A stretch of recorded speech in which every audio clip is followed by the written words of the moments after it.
is up, guys? My name is Thomas and welcome back to the vlog. We're here in Las Vegas for a conference and plan on getting in a few sessions during our downtime. Now, before we continue, I wanted to provide a heartfelt thanks to all of the new subscribers who found my channel through a recent Brad Owen video.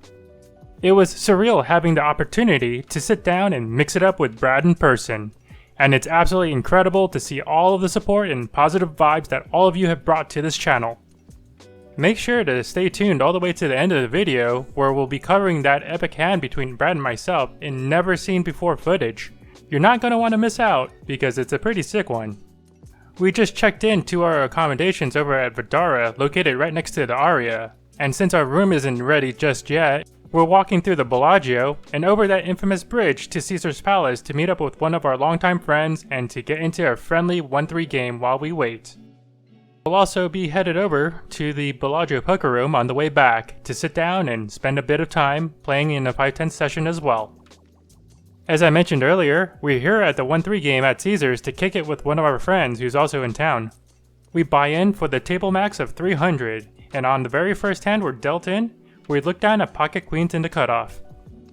We have no reads on anyone at the table, including our friend, as we've never seen him play poker before. The hijack opens up the action with a bet of $10, and we're going to play this one straightforward with a raise to 30. Action folds back to the original raiser who decides to make the call. We're off to see an 8-high flop, and when our opponent checks the action over to us, we put in a standard continuation for 35. Since we have zero idea who our opponent is, we're making the standard assumption that this flop will miss our opponent a large amount of the time. But occasionally, the opponent will show up here with a hand that continues, something like a pocket pair like pocket sixes or a suited connector like 8-7 of spades. In this case, the opponent doesn't take too long to find a fold, and we scoop in our first pot. After a couple hands and a couple drinks later, we find our group at the table, or at least so we think.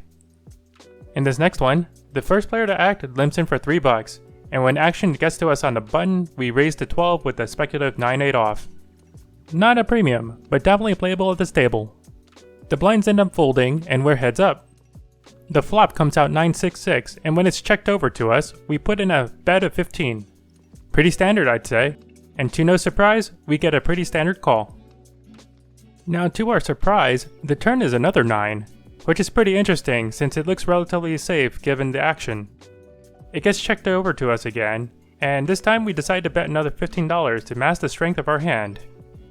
When we get called here again, we're thinking that we're up against a bunch of ace-highs, and possibly some pocket pairs like 7s, maybe all the way to jacks, but mostly ace-highs. The river is a 10, and now our opponent, who's been happy up to this point taking a rather passive line, decides to lead out for 45, which feels like a super blend between value and a block bet. Honestly, it caught me off guard as I wasn't expecting a lead out on this river. Our hand looks mostly like ace-highs, and as for guesses of what this opponent might have here, I'll leave it up to you guys to put your thoughts in the comment section below. We're not calling here, and we're definitely not folding, so that leaves one option on the table, which is to raise. Given the action, we choose to min-raise here for 100. Action is back on our opponent for a little bit, and the opponent eventually decides to fold this one.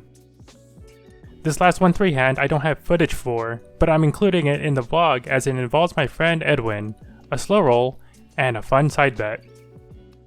Edwin raises to $10 in mid-position, and 2 others make the call before action gets over to us in the hijack. We look down at pocket jacks and we're definitely raising this one up. Now, we don't want to blow everyone out of the waters, but we definitely want to get this heads up against one other opponent. We choose to make it 45 here, which should help thin the field. To our dismay, action folds back to Edwin, who decides to jam all in for 320. The 2 others fold, and now action's back to us. If our opponent has an overpair, we're in pretty bad shape, and even if he only has ace-king, we're definitely flipping here. As I'm mulling over the options, our opponent says that if I call, the winner will pay for dinner tonight. Little did he know I was already going to pick up the bill anyhow, so the joke's on him. I call, and we're off to see all 5 cards. The entire table is focused in on this hand and run out, as they know we're both friends, and that there will be blood. The dealer puts out a flop of Queen Jack 6, and at this point, I show one of my cards and ask if my jack is any good. The turn brings a 4, and the river brings another jack, giving us quads. In true form, Edwin says the jack is good, while exposing ace-king. It turns out that he had 4 outs in a deck to make Broadway. The dealer begins to push the pot over to me, though no one has seen my other card yet. The other jack is exposed as they go into the muck for that extra salty experience, which is then followed up by laughs and revenge banter all around the table.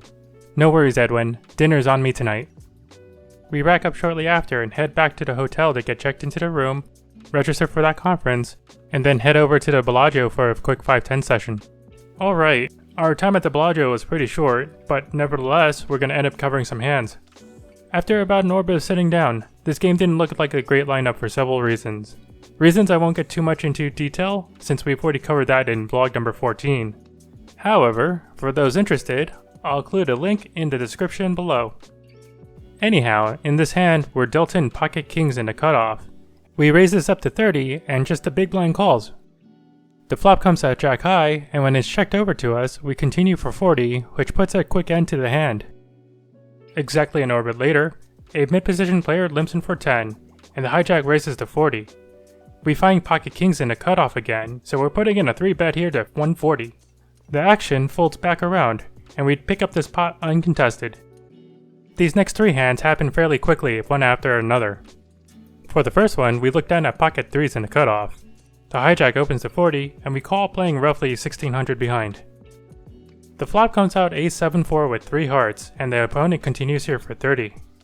I think we could go either way here, but in this instance we make the call here holding the 3 hearts.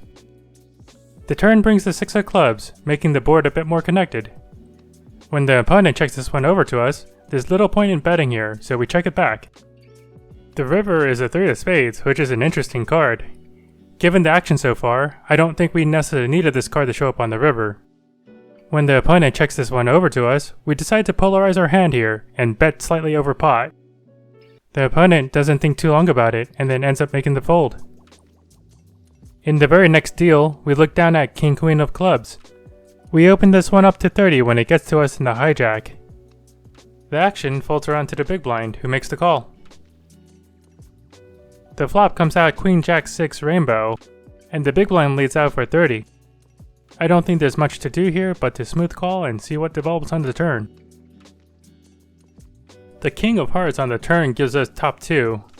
While this card does complete some draws, like an open-ended straight draw with 9-10 and a gut shot like ace-10, I don't expect our opponent to have this very often here when he checks this action over to us. So we pick up the slack and put out a bet of 110, and the opponent calls. The river brings a queen of spades, which is an incredible run out. The opponent checks this one over to us, and we put in a river bet of 400. The opponent finds a fold, and we scoop in another one. This last hand of the session is a pivotal one. We don't have any footage for this one, so we'll be covering it from my notes. Anyhow, we open pocket 6s in the cutoff for 30, and the small blind raises to 140. Action folds back to us, and we elect for a call. The flop comes out 2 jacks and a 4, and the small blind continues here for 70. We don't hesitate much before finding a quick call. We hit a miracle card on the turn, the 6 of clubs, and now the opponent checks this one over to us. We bet out for the sizing of 200, and the small blind quickly calls. The river is a 10 of hearts. The opponent checks again, and we size up here to 1000, which is a slight overbet. When the opponent doesn't take too long to shove over the top, we're feeling pretty gross about it, as we're having difficulties finding any hands that this opponent might be doing this with that we're ahead of. We get a count for the all-in and find out that it's roughly 450 to call. And we tank for a good minute trying to figure out what we want to do. There's only one realistic hand that the opponent has here, and we think he has it.